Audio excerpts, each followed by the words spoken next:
الحمدللہ 4:30 موسم میں دھند ٹھنڈ سب آ چکا ہے اللہ کے حکم سے. سورج کا نام و نشان تک نہیں ہے, نام و نشان بھی نہیں ہے سورج کا اس ٹائم پر. ٹھنڈ بڑھ چکی ہے, سردی بڑھ چکی ہے, دھند بڑھ چکی ہے. ابھی میں دھند کے لیے دکھاتا ہوں. کیا ہوا او بھیا, ارے بھائی او بھائی صاحب جائیے ابھی.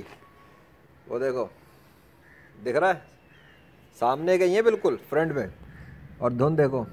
سمجھ میں آ گیا. سو لیجنڈ جو کام کرتا ہے نا ریئل کر رہا ہوتا ہے. اب یہ دیکھو کہ لیجنڈ کے بادشاہ کا کمال کہ کیسے سورج کو غائب کیا اور گرمی کو ریورس کیا اور ٹھنڈ کو بڑھا دیا اور دھند کو بڑھا دیا.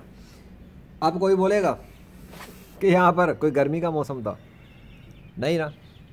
گرمی کہاں ہے, کدھر ہے گرمی؟ گرمی کا نام و نشان بھی نہیں ہے یہاں پر. آ گئی سمجھ میں. اور آج گرمی کیوں نہیں بڑھ سکی؟ آج بھی دوپہر تھی, آج بھی سورج سامنے آ رہا تھا, بلکہ لگ رہا تھا کہ گرمی بڑھے گی, لیکن ایک دم غائب ہو گیا, ریورس ہو گیا سب کچھ. تو ڈفرینس آیا ہے نا, بس یہ ڈفرینس ہی تو بتا رہا ہے کہ کچھ تو ہوا ہے. بس اسی کو کہتے ہیں لیجنڈ آف اللہ واحد القہار. جس بادشاہ کی مدد سے یہ کام کیا ہے وہی بادشاہ ہے جس کی طرف بلا رہا ہوں. اسی کے آخری نبی حضرت محمد صلی اللہ علیہ وسلم کو لیڈر تسلیم کروانے کے لیے تو کام کر رہا ہوں کہ پوری زمین کے تمام انسان ان کی لیڈرشپ کے اندر آ جائے. یہی بہتر ہے. اور اگر نہیں تو پھر اللہ عذاب دینے میں بڑا سخت ہے. کیوں بھائی؟ کہتے ہیں کہ ہاتھ کے اشارے سے چاند کے ٹکڑے نہیں کیے تھے انہوں نے, آنن فانن آسمانوں پر جا کے واپس نہیں آئے تھے. سلیمان علیہ السلام کا انکار کرتے ہو؟ باقی ان کے کنٹرول میں جنات نہیں تھے. جو چیز آنکھوں سے نظر نہیں آتی, اگر وہ ایگزسٹ نہیں ہے تو پھر اس کا جواب سائنس کے پاس نہیں ہے, سائنس پڑھنے والوں کے پاس نہیں ہے. کہ ایک بندہ زمین پر ہے اور سامنے اشارہ کر دے تو سورج غائب ہو جاتا ہے, دھند بڑھ جاتی ہے.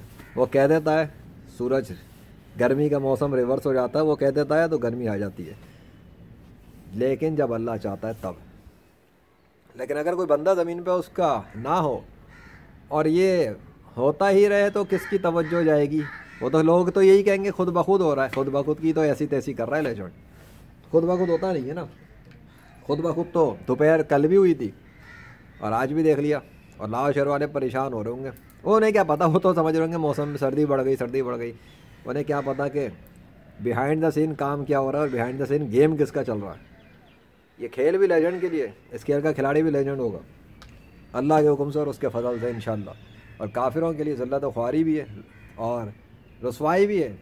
صرف اس لیے کہ ان لوگوں نے اللہ کے دین کا مذاق بنایا, اللہ کے حضور نبی کریم صلی اللہ علیہ وسلم کے خلاف دشمنی کی, اسلام کو مٹانے کے لیے سازشیں کی, دنیا بھر میں مظلوم مسلمانوں کو مارا پیٹا قتل کیا, صرف اس لیے کہ وہ ایک اللہ کی عبادت کر رہے ہیں. تو لو دیکھ لو ایک اللہ کی عبادت کرنے والا کیا کر چکا.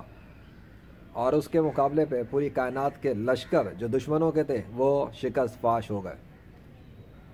بلاؤ کسی کافر کو جو میرا مقابلہ کرے اس طرح کے ایونٹس کے لیے. اللہ اکبر.